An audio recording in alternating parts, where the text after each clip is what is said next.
Hi, நான் உங்களுடைய மாலா சுப்பிரமணியம் பேசுகிறேன். அதாவது நிறைய பேர் கேட்டிருக்காப்பா, பூஜை பண்ணும்பொழுது நான்வெஜ் சாப்பிடலாமா மாமி? தயவு பண்ணி சாப்பிடாதீங்கோ.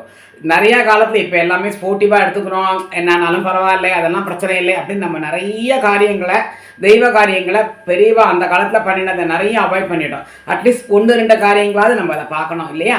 ஸோ அதனால தயவு பண்ணி நீங்கள் சாப்பிடாதீங்கோ. அது நல்லது கிடையாது. எப்படி இருந்தாலும் ஒரு உயிரை கொண்டு தான் நம்ம சாப்பிட்டுட்டு பூஜை பண்ணுறோம். ஸோ அது வந்துட்டு அந்த பூஜையில் கலந்துட்டாலும் நமக்கு அதில் வந்துட்டு புண்ணியம் கண்டிப்பாக கிடைக்காது. நம்ம பூஜை பண்ணவே கூடாது, ஈவன் கலந்துக்கவும் கூடாது. ரெண்டுமே ஒன்று தான் வச்சுக்கோங்களேன். ஜஸ்ட் அப்படி குளிச்சுட்டு வந்து ஓரமாக உட்காந்துட்டு போகிறோம், ஜஸ்ட்டு பார்த்துட்டு தான் போகிறோம்னா கூட பரவாயில்ல, ஒத்துக்கலாம், குளிச்சுட்டு வாங்கன்னு சொல்லலாம். பட் பூஜையில் இறங்கி பண்ணப்பட்டவா தயவு பண்ணி பண்ணாதீங்க. அதே மாதிரி சித்தர் பூஜை பண்ணுற மத்தியில் கேளக்கி சித்தர் நம்ம இப்போ அப்போது நம்மளும் அந்த மாதிரி விளக்கேற்றுறது நம்ம பண்ண பாங்கி இல்லை.